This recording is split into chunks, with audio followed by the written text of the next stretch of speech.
Hero Alam.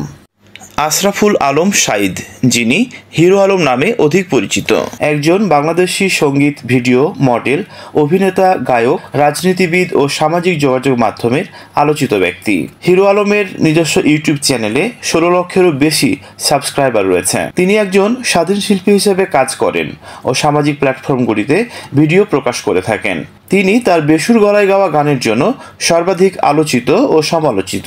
Ashraful Alam Shahid 1985 সালের 20 জানুয়ারি বগুড়া জেলার সদর উপজেলার এরুলিয়া গ্রামে জন্মগ্রহণ করেন। পারিবারিক অভাব অনটনের কারণে তার পিতামাতা তাকে একই গ্রামের আব্দুর রাজ্জাকের পরিবারে পালক সন্তান হিসেবে তুলে দেয়। এই পরিবারের যথেষ্ট আর্থিক সচ্ছলতা না থাকায় সপ্তম শ্রেণীতে পড়া অবস্থাতেই তিনি জীবিকা নির্বাহের চেষ্টা শুরু করেন। হিরো আলম প্রথম দিকে তার নিজ গ্রাম এরুলিয়ায় সিডি বিক্রির কাজ শুরু করেন এবং পরবর্তীতে স্যাটেলাইট টিভি সংযোগের ব্যবসায় নামেন। কেবল সংযোগের ব্যবসা চলাকালে শখের বশে তিনি সঙ্গীত ভিডিও নির্মাণ শুরু করেন। আশরাফুল আলমের ইউটিউবে আপলোড করা সঙ্গীত ভিডিও নিয়ে 2016 সালের দিকে সামাজিক যোগাযোগের মাধ্যম বিশেষ করে ফেসবুকে বাংলাদেশের ব্যবহারকারীরা ট্রল এবং মিম তৈরি শুরু করলে দ্রুতই তিনি পরিচিত হয়ে ওঠেন।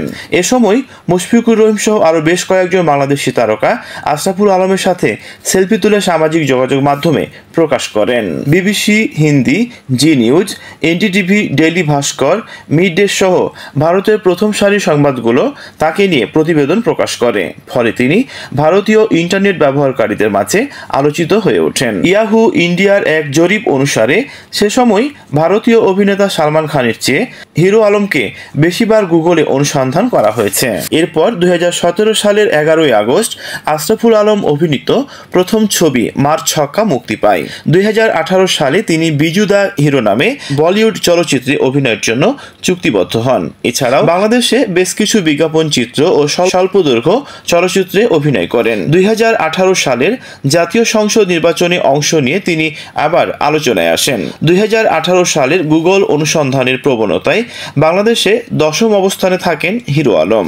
হিরো আলমের জীবনী অবলম্বনে মহেশ রূপরাও ঘোদেশ্বর কর্তৃক নির্মিত ও পরিচালিত হিরো আলম শিরোনামের একটি হাস্যরসাত্মক মঞ্চনাটক 2019 সালের 6 জানুয়ারি আহমেদাবাদে মঞ্চস্থ হয়।